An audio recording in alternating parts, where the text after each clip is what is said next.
समस्त सुधी जनों को सादर नमन। फिल्मों की दुनिया में और नाटक तथा रंगमंच की दुनिया में भी कभी कभी ऐसा होता है कि कोई बहुत बड़ा मंजा हुआ पहुंचा हुआ सिद्ध अभिनेता केवल इसलिए उपेक्षित हो जाता है कि वह ज़्यादा ही मंजा हुआ और सिद्ध अभिनेता है, और कुछ जो दोयम दर्जे के अभिनेता हैं, मीडियोकर्स हैं, जिन्होंने अवान्तर कारणों से सिक्का जमा रखा है, आगे बढ़ने के लिए वे अन्य प्रकार की कलाएं जो जानते हैं, वे इस तरह का जतन करते हैं कि वह ज़्यादा मंजा हुआ, ज़्यादा पहुंचा हुआ सिद्ध अभिनेता दरकिनार किया जाता रहे, सामने ना आ पाए।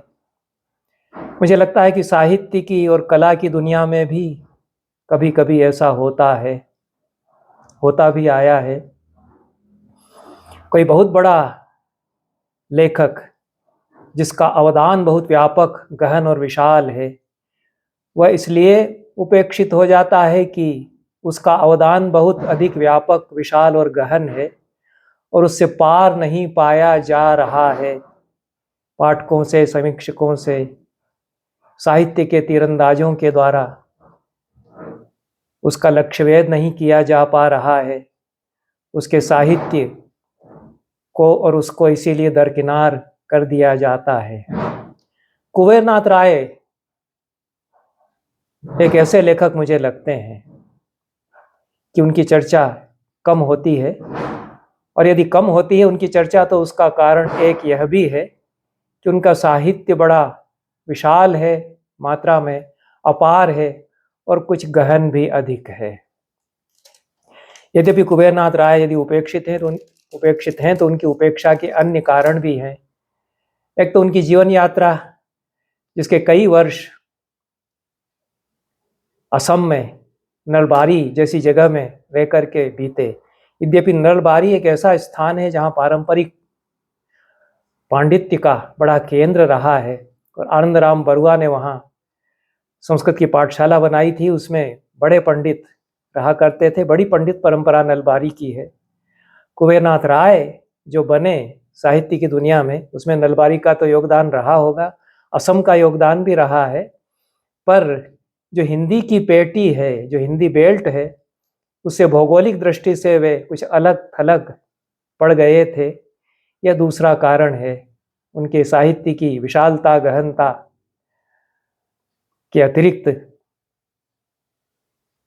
जिसकी वजह से कुबेरनाथ राय की कुछ उपेक्षा हुई। एक तीसरा कारण है कि उनका साहित्य सुदीर्घ अवधि में एक एक करके धीरे धीरे प्रकाशित होता रहा। उनकी किसी रचना से बहुत बड़ा धमाका हुआ हो ऐसा नहीं लगता है। धमाका तो कराया जाता है, वह भी नहीं कराया गया। यह एक तीसरा कारण है। और चौथा कारण कुबेर जी का असामयिक निधन है, जो बहुत दुखद बात है हिंदी साहित्य के लिए, और एक बड़ा खड्ड, गैप छोड़ गया है उनका इस तरह से चला जाना। कुबेरनाथ राय हमारे साहित्य की दुनिया में लंबी रेस के सबसे ताकतवर घोड़ों में से एक हो सकते थे, पर सुदीर्घ और निष्कंटक आयु उन्हें नहीं मिली। कष्ट कंटकों में कुबेरनाथ राय का जीवन सुमन खिलता रहा। गौरवगंध उन्हें कुछ कुछ मिलने लगा था। साहित्य के उद्यान में संपूर्ण सौंदर्य इस पुष्प का प्रकट होता, फैलता, इसके पहले कुबेर जी हमको छोड़कर चले गए। 1933 में उनका जन्म हुआ था। 63 वर्ष की आयु में 1996 में उनका अवसान हुआ भौतिक दृष्टि से। ये चौथा कारण है उनके कुछ उपेक्षित होने का, कुछ अनजाने अनचीने रह जाने का। पांचवा कारण यह भी है कि उनका सारा साहित्य एक साथ सुलभ नहीं है। कब छपी थी प्रिया नीलकंठी, जो पहला उनका निबंधों का संग्रह है, 1968 में प्रिया नीलकंठी छपी। उसके कुछ समय बाद फिर दूसरा संकलन आया। फिर यद्यपि धर्मयुग में, दूसरी पत्रिकाओं में उनके निबंध पढ़ने में आते थे। प्रिया नीलकंठी तो मैंने बहुत बाद में पढ़ी, उससे बहुत पहले उनके निबंध धर्मयुग में मैं पढ़ता था, और कुबेरनाथ राय के निबंध पढ़ते ही से लगता था कि ये तो बहुत बड़ा लेखक, कोई अलग तरह का लेखक निबंधकार हमारे बीच पैदा हो गया, क्योंकि हम लोग स्कूल में, कॉलेज में हजारी प्रसाद द्विवेदी जी के ललित निबंध पढ़ते थे, लेकिन उनसे कुछ अलग तरह की ललित निबंध की शैली और अभिव्यक्ति का प्रकार और विषय वस्तु बनाने वाला यह लेखक आ गया है। यह तो धर्मवीर भारती ने जो उनके निबंध छापे, या एकाध कोई निबंध छापा होगा, या अन्यत्र कहीं उनके निबंध देखने में आए, उससे ही लगता था। पर एक साथ सारा साहित्य उनका सुलभ नहीं था। यह भी एक कारण रहा कि कुबेरनाथ राय पर कम चर्चा हुई, कम जाने पहचाने गए। 13 खंडों में कुबेरनाथ राय रचनावली छप करके आ गई। यह हिंदी जगत की बड़ी महत्वपूर्ण घटना है। नर्मदा प्रसाद उपाध्याय और मोहम्मद हारून रशीद खान, इन दोनों ने मिलकर संपादन किया है इस बड़ी ग्रंथावली का। यह हिंदी साहित्य की बड़ी ग्रंथावलियों में से एक निश्चित रूप से है। नर्मदा प्रसाद उपाध्याय हिंदी जगत के लिए, कला जगत के लिए अपरिचित नहीं है, सर्वथा परिचित हैं। फिर भी जो परिचय उनका यहाँ छपा है उसमें से कुछ मैं पढ़ देता हूँ। हरदा मध्य प्रदेश में ब्रजमोहन उपाध्याय और श्रीमती शांति देवी के यहाँ जन्मे नर्मदा प्रसाद उपाध्याय 50 वर्षों से साहित्य, कला और संस्कृति की साधना में, सारस्वत साधना में संलग्न हैं और अच्छे लेखक भी हैं, निबंधकार, ललित निबंधकार वे हैं। यह तो हम जानते ही हैं। उनके ललित निबंधों पर मैं चर्चा करता रहा हूँ। पिछले कुछ दिन पहले ही मैंने चर्चा की भी है।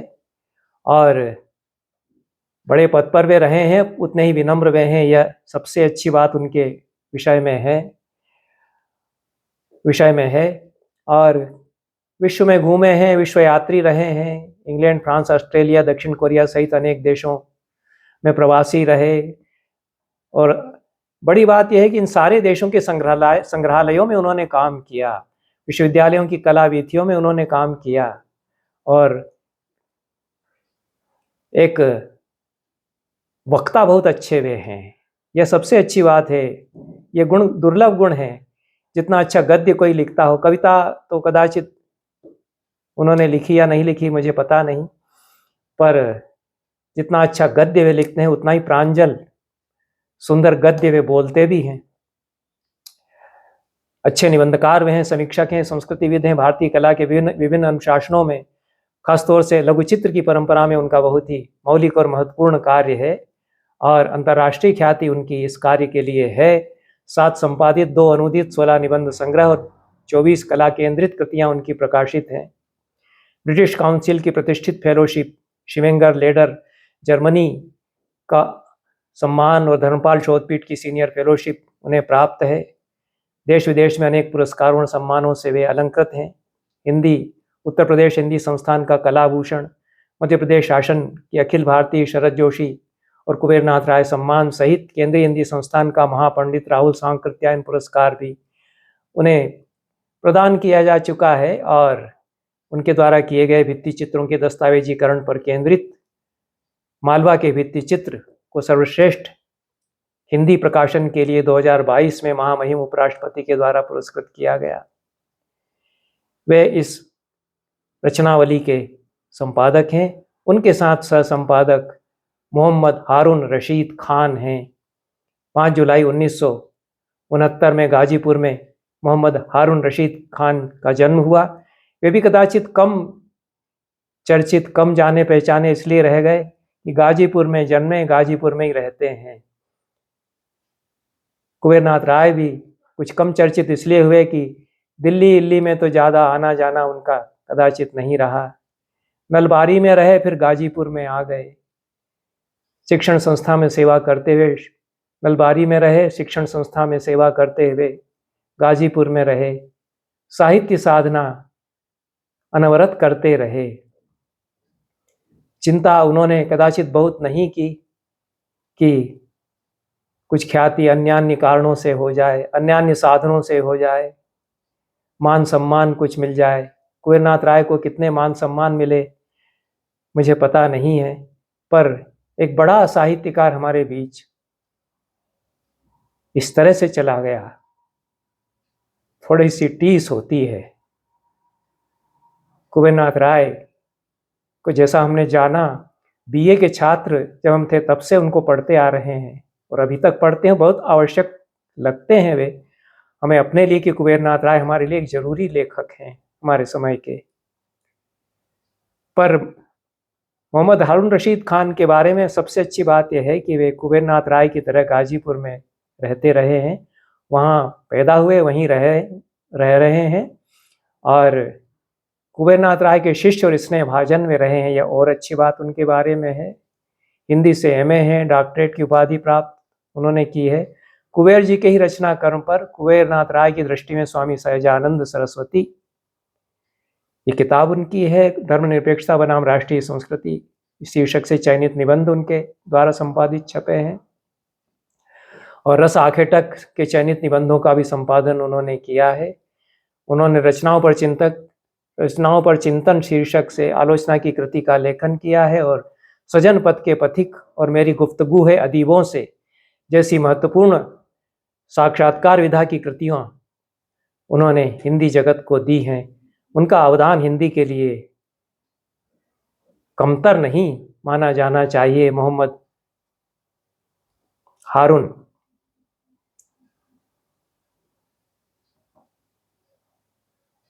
रशीद खान का, और एक बड़ा लाभ हम लोगों को हुआ कि नर्मदा प्रसाद उपाध्याय जी ने ये जो काम कर लिया मोहम्मद हारून रशीद खान जी के साथ, उससे हम भी उनसे परिचित हुए, मोहम्मद हारून रशीद खान से, और अच्छा काम वे कर रहे हैं। अभी भी गाजीपुर में निवास करते हुए शिक्षण कार्य और स्वतंत्र लेखन में वे लगे हुए हैं।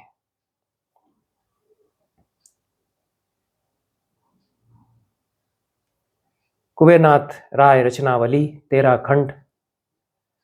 इसके 5 खंडों में कुबेर नाथ राय के महत्वपूर्ण सारे निबंध संकलन समाविष्ट हो गए हैं।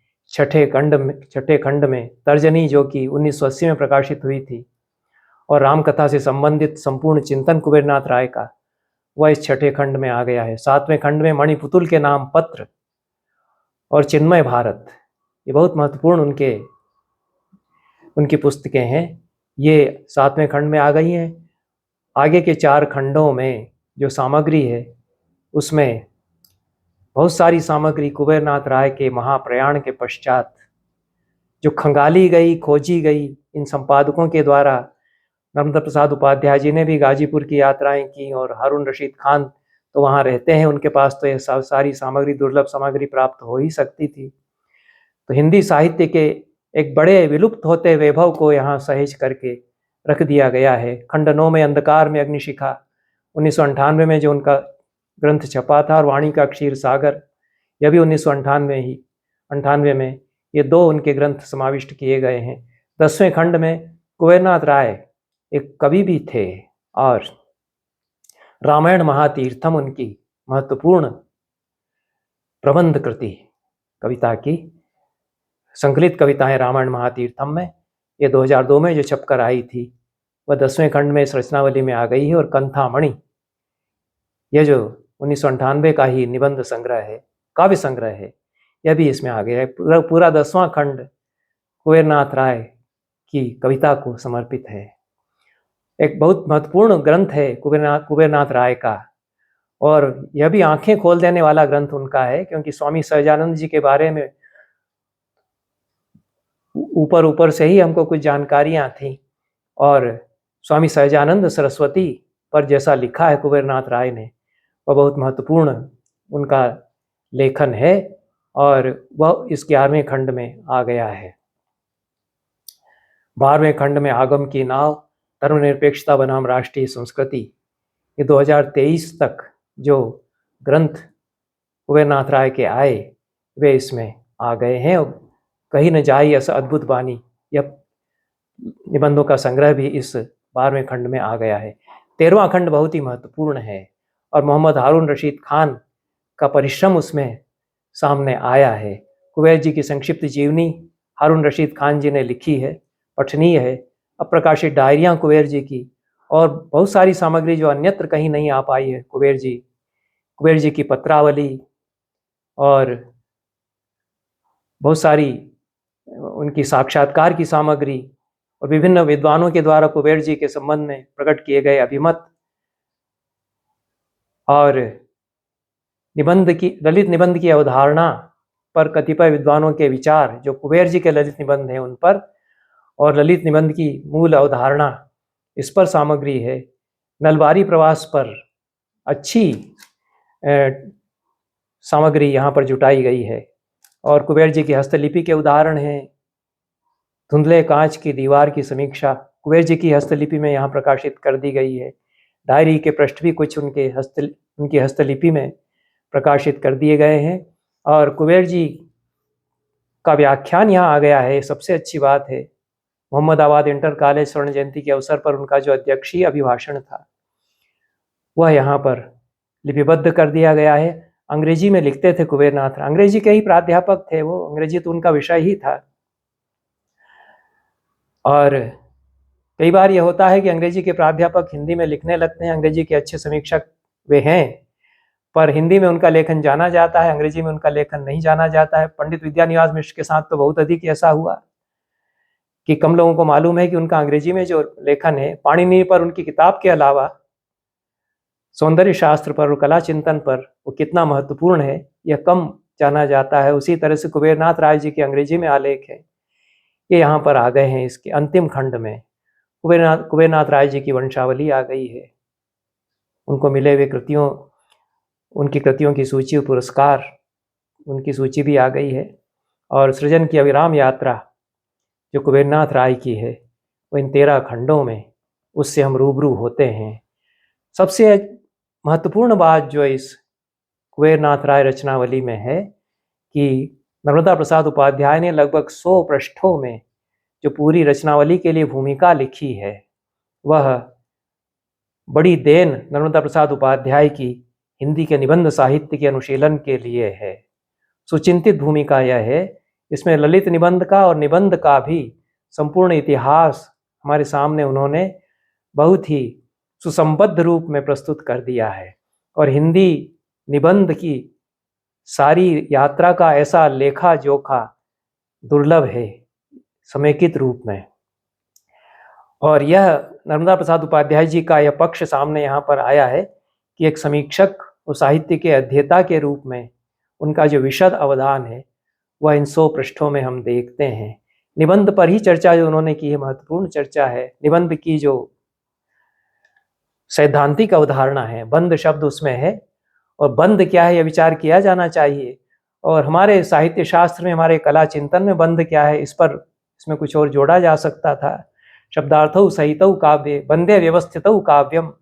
शब्द अर्थ जो एक बंध में जब गुम्फित होते हैं तो काव्य उसको कहते हैं, यही साहित्य है। काव्य और साहित्य में तो अंतर हमारे यहाँ नहीं करते हैं, ललित वाङ्मय और काव्य हमारे यहाँ वही है, एक ही बात है।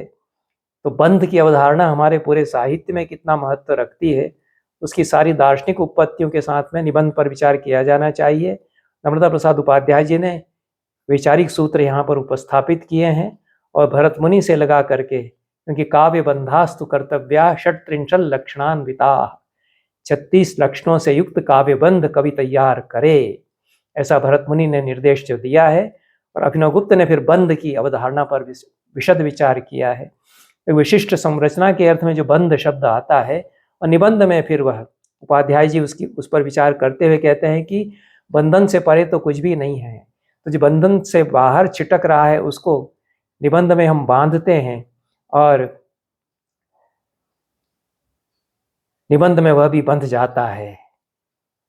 हर्षनारायण नीरव की निबंध की परिभाषा को उपाध्याय जी सुसंगत मानते हैं। नीरव कहते हैं कि लेखक के निजी सौंदर्य विधान के माध्यम से प्रस्तुत समष्टिगत जीवन मूल्य की रचनात्मक अभिव्यक्ति ललित निबंध है। और कुबेर जी जो ललित निबंध की अवधारणा प्रस्तुत करते हैं उस पर भी विचार करते हैं नर्मदा प्रसाद उपाध्याय। और एक अच्छे लेखक को उन्होंने उद्धृत किया है, वो भी कम चर्चित होते हैं, हमारे समय के महत्वपूर्ण लेखक हैं कृष्ण बिहारी मिश्र।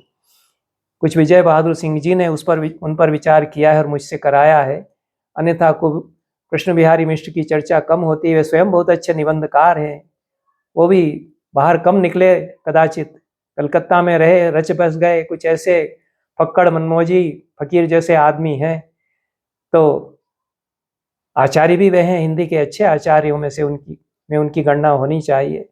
वे थोड़े से हल्के अंदाज में कहते हैं कि गपशप की अंतरंग शैली में की गई ऐसी उद्भावना ललित निबंध है जिसमें दर्शन की दीप्ति दिखाई पड़ती है। बहुत अच्छी तरह से परिभाषित किया है ललित निबंध को। और ललित निबंध की विधा एक अंतरानुशासी दृष्टि का परिपाक प्रस्तुत करती है वास्तव में, और ऐसा परिपाक अन्य विधाओं में नहीं प्रकट होता है। और दूसरी बात ललित निबंध के बारे में यह है कि एक सर्व स्वीकार की दृष्टि ललित निबंध में अपने चरम पर व्यक्त हो सकती है। अन्य किसी विधा में यह सर्व स्वीकार जो साहित्य का एक ध्येय होना चाहिए वह इस तरह से नहीं आता।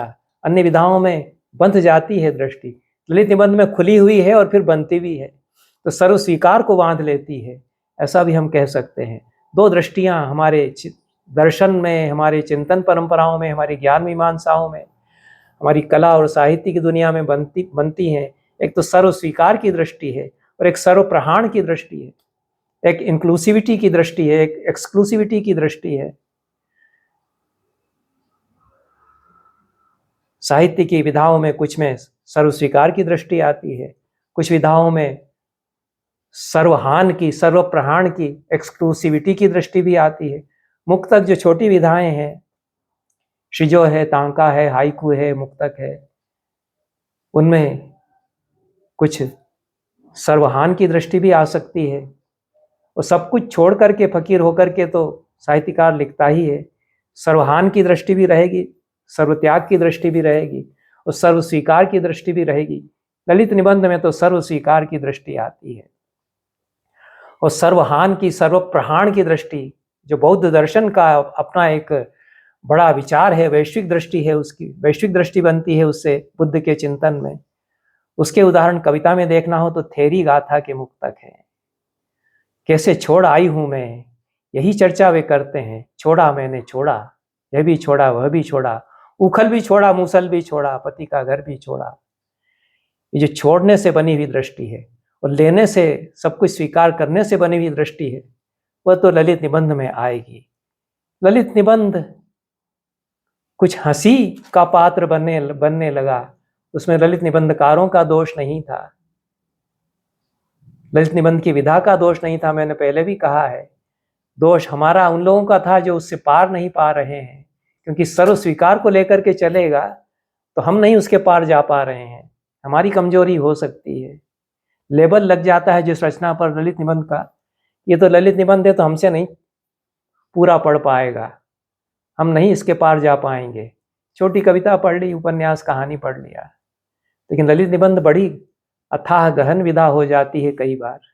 जो सच्चे ललित निबंधकार हैं उनकी दुनिया में आकर के, तो ललित निबंध की भी उपेक्षा और उसको हास्यास्पद बनाए जाने के कारण यही है, उसका अपने आप में सर्व स्वीकार का प्रकर्ष प्रस्तुत करने वाली विधा होना।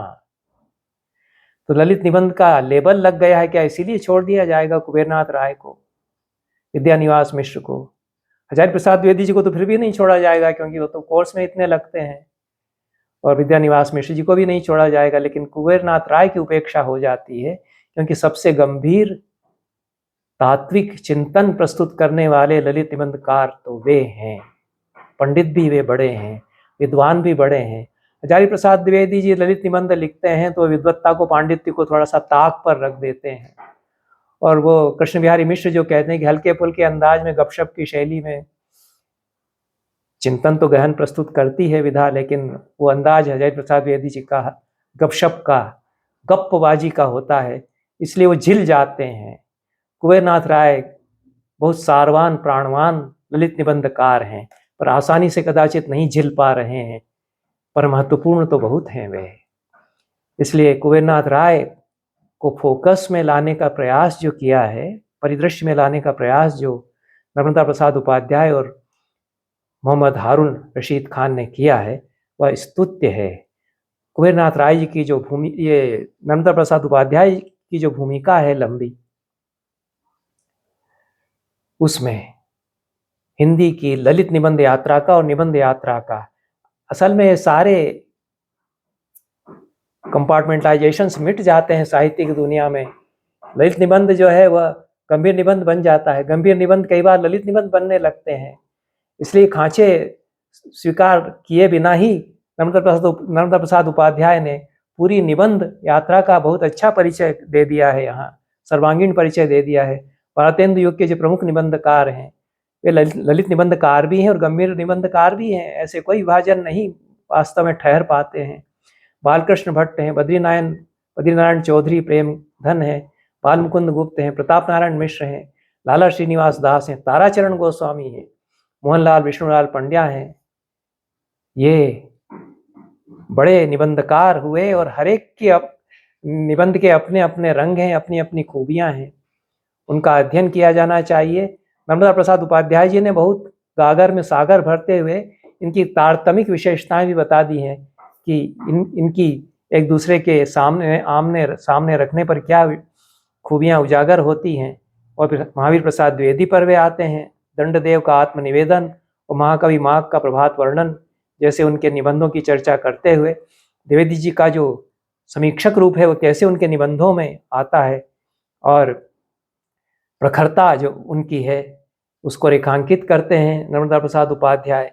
पर द्विवेदी युग के जो निबंधकार हैं उनमें तो कई अच्छे अच्छे लेखक हमारे समय के, उसके कुछ पहले के समय के हैं। माधव प्रसाद मिश्र हैं, चंद्रधर शर्मा गुलेरी हैं, पूर्ण सिंह के निबंध वो भी उनकी कोई याद ही नहीं करता। वो तो अद्भुत लेखक मुझे लगते थे। हमने स्कूल की पाठ्य पुस्तक में उनका कोई एक निबंध पढ़ा और एक कहानी उनकी पढ़ी। वैसी कहानी किसी ने नहीं लिखी होगी जो सरदार पूर्ण सिंह ने हिंदी में लिखी है। वो तो वही लिख सकते थे, ऐसे निबंध भी वही लिख सकते थे। हमारे पिताजी को पूर्ण सिंह बहुत पसंद थे। कैसे लेखक थे, वो कब से पढ़े जा रहे थे और कैसे बुला दिए गए हैं। रामचंद्र शुक्ल भी हैं इन्हीं निबंधकारों में, गुलाब राय भी हैं, गोविंद नारायण मिश्र हैं, पद्म सिंह शर्मा कमलेश हैं, श्याम सुंदर दास हैं। और फिर उसके बाद तो अनोखे निबंधकार हमारे से कुछ पहले की पीढ़ियों में जो हुए हैं, माखनलाल चतुर्वेदी, उनके कला पर केंद्रित निबंध अनोखी छवि प्रस्तुत करते हैं। फिर शिवपूजन सहाय, पदुमलाल पुन्नालाल बख्शी, मुकुटधर पांडे, ये कैसे कैसे निबंधकार हिंदी में हुए जो चकित कर देते हैं अपने निबंधों से। इनको जब हम पढ़ते हैं तो क्या क्या वो लिख गए हैं निबंधों में। राहु सांकृत्यायन, उनका तो कहना ही क्या है। सियाराम शरण गुप्त का जो गद्य है वो अनूठा गद्य है, वे भी उपेक्षित हो गए कवि के रूप में, नाटककार के रूप में, गद्यकार के रूप में भी। पांडे बेचन शर्मा उग्र हैं, राम रक्ष बेनीपुरी, महादेवी वर्मा, उनका जो गद्य है वह तो अद्भुत है। रामधारी सिंह दिनकर हैं, अज्ञेय हैं, धर्मवीर भारती हैं। ये हिंदी निबंध की, ललित निबंध की परंपरा के कई कई आयाम इन लेखों में खुलते हैं। और उपाध्याय जी ने पूरी पैनोरमा हमारे सामने झलका दी है। अपनी स्वयं की चर्चा उन्होंने नहीं की है और अनेक ऐसे महत्वपूर्ण लेखकों की चर्चा उन्होंने कर दी है जो निबंधकार के रूप में प्रायः चर्चित नहीं होते हैं। रमेश चंद्र शाह जिस तरह से हैं, और एक लेखक लग रहा है कि छूट गया है और महत्वपूर्ण तो वह भी बहुत है मेरी दृष्टि में, वो कृष्ण कुमार हैं। वो भी हिंदी साहित्य की मुख्य धारा में कदाचित विश्वविद्यालयों के जो हिंदी के समीक्षक हैं उनके द्वारा कम चर्चित होते होंगे। और नर्मदा प्रसाद उपाध्याय जी ने भी उनकी चर्चा नहीं की है, जहाँ तक मैं देख पाया इनके 100 पृष्ठ 84-85 पेज। वो महत्वपूर्ण निबंधकार और समीक्षक भी हैं।